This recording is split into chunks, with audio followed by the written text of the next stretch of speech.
implying the Jews in America have some kind of obligation to do something about it? Whoa!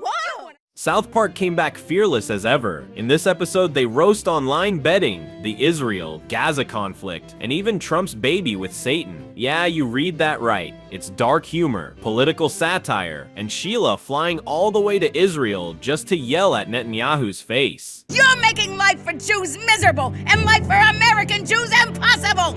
And meet some friends, man. The episode kicks off at school, where Mr. Garrison announces that before starting class, they have a special guest, a kid speaker named Kipling, a member of the Webelos of America. The group seems to be a branch of the Boy Scouts, but aimed at 5th and 6th graders. Cartman couldn't care less about the presentation. The only thing he wants to know is whether Kipling is a boy or a girl. You guys, is that a chick or a dude? It's a chick. Nah, that's a dude, bro. Sparking a debate among the group. As the boys whisper, Kipling explains that his troupe isn't just made up of boys. Girls are welcome too. Just as Kipling is about to reveal what gender they identify as, they switch gears and remind everyone that the group is for anyone, regardless. Cut to recess. Cartman, Kyle, and Stan are walking around, still debating the speaker's gender. Cartman bets with 60% certainty that Kipling is a boy, while Stan is convinced it's a girl. Meanwhile, the other students are placing bets that put the odds at 55% in favor of Kipling being male. While they talk about odds and payouts, Kenny is lost. Stan explains that they're using a new app called Kalshi, where you can literally bet on anything. More and more kids get interested once they realize how much money they could win. Stan shows them some of the betting options, including a pretty offensive one speculating that Kyle's mom might blow up a Palestinian hospital just for being Jewish. The moment is interrupted when Jesus shows up and tells them to put their phones away since they're not allowed during school hours. You know the rules, no cell phones during school time. Sorry, Jesus. No phones, guys! The boys ignore him, and Kyle turns back to insult Cartman for making that bet. He demands that Cartman delete it from the app, but Cartman swears it wasn't him. And besides, the odds of Kyle's mom doing something like that are basically zero. Man, you just bring up Gaza to a Jew and they flip out. Maybe these are pretty good odds. You watching Fat News!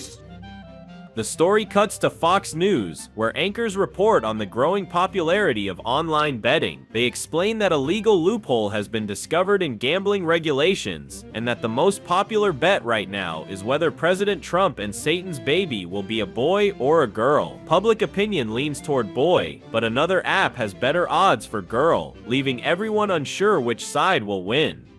We jump to the White House, where Senator J.D. Vance arrives happily with a gift basket for the baby. It is going to completely change your life, though.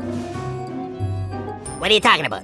Well, when the baby comes, you will have to give it all your attention. Meanwhile, Satan is at home knitting baby clothes and enjoying the moment when Trump barges in, drops his pants, and invites Satan to join him in the hot tub for a smoke. Wait, do you want to get rid of the baby? I don't think your followers would be very happy if we got an abortion.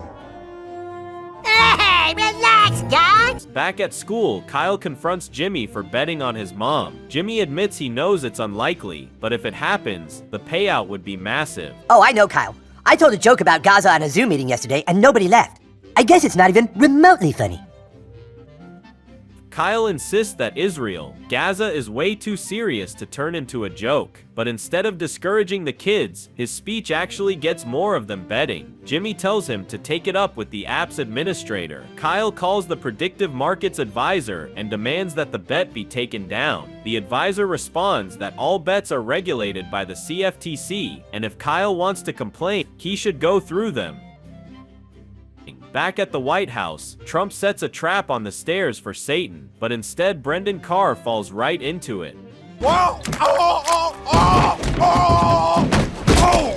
Cut to the school cafeteria. Cartman bursts in, thrilled, telling the guys that thanks to Kyle's outrage, the probability of Sheila actually attacking a hospital is now at 17%. He invites them to join the bet, but Stan refuses, pointing out it would just be a waste of money. Sheila would never do such a thing. Cartman argues that they can manipulate the odds by keeping Kyle angry and driving the numbers higher. Just then, Kyle shows up asking what they're talking about. Cartman immediately changes the subject, just to piss him off. Stan, seeing what Cartman's trying to do, urges Kyle to just drop it, but that only makes him more determined to fight what he sees as an injustice. We cut to a fancy French restaurant where all the moms, including Sheila, are having a good time. Someone brings up the betting app and asks Sheila's opinion on the conflict. Not really getting what's going on, Sheila asks for clarification, and when she hears it, she blows up. Outraged, she asks why she should have to take any responsibility for this. She storms out of the restaurant in anger, leaving the other moms convinced that she might actually do something drastic, so they place bets that she will. Back in the White House kitchen, Trump tries yet again to get Satan to have an abortion, this time by making a special meal, but the plan fails when Satan refuses to eat it because it contains carrots. Trump keeps pushing until Brendan Carr reappears, demanding to speak to the president. To prove a point, Carr tastes the soup. That night at Kyle's house, Sheila is still furious about what happened at the restaurant. She turns to Gerald for support, but he only half-heartedly agrees, offering little comfort. Meanwhile, Ike grabs a phone and tries to bet in favor of the hospital attack, but Kyle stops him just in time. Sheila decides she has to do something about it. At the White House, Vance shows up again with another gift for the baby. Trump, looking defeated, just nods. Vance warns him that this gift, a kitten, could actually be dangerous since cats can carry toxoplasmosis. The comment gives Trump a new idea. He gathers a bunch of dirty cat litter, kittens included, and sets another trap. He calls Satan over, but Satan shows up furious because Trump missed the baby's ultrasound, making him feel unimportant. The argument is interrupted yet again by Brendan Carr, who still insists on seeing the president. It really makes me feel like you don't care about this baby. Hey, relax, guy. Of course I care about the baby.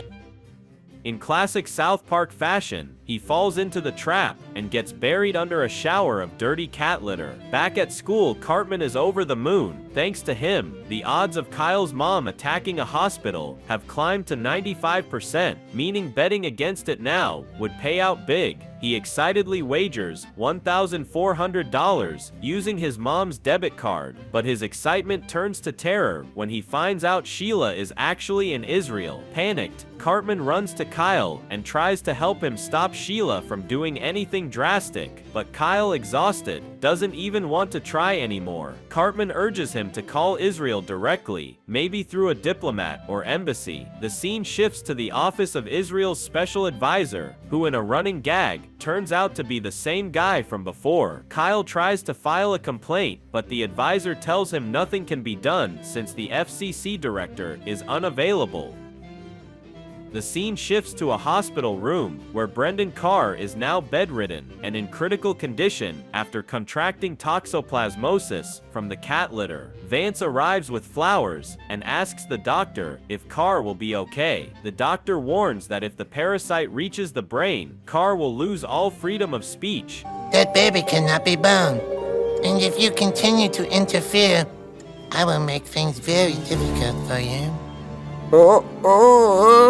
Back at the Oval Office, the phone rings, and in another gag, the same advisor answers as himself, and as the FCC director, effectively talking to himself. He finally decides to cancel the controversial bet and refund everyone's money. The kids are furious when they find out. They complain that they were about to win a fortune and didn't even know the app could just cancel bets like that. They call the whole thing corrupt. Kyle thanks Cartman for standing by him through all of this, saying he appreciates the loyalty. Relieved, Cartman says that now no one can profit off the idea that his mom would commit an attack. Kyle points out that she didn't actually do anything, and if the bet hadn't been canceled, everyone would have lost money anyway. Confused, Cartman asks what Sheila was even doing in Israel. Kyle explains that she went to confront the person responsible and give them a piece of her mind.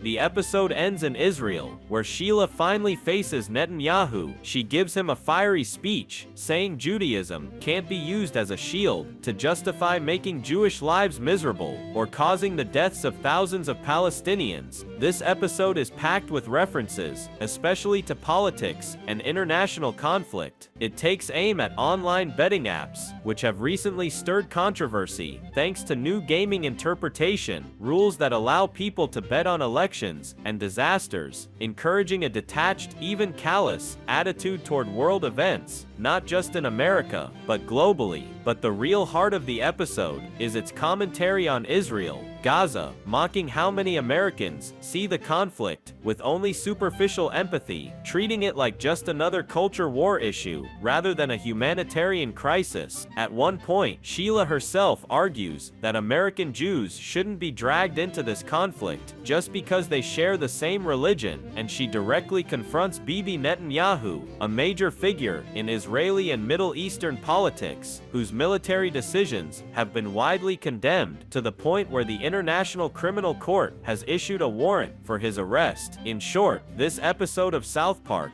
delivers a sharp, darkly funny critique of America's social and governmental attitudes toward global issues and of cultural populism itself.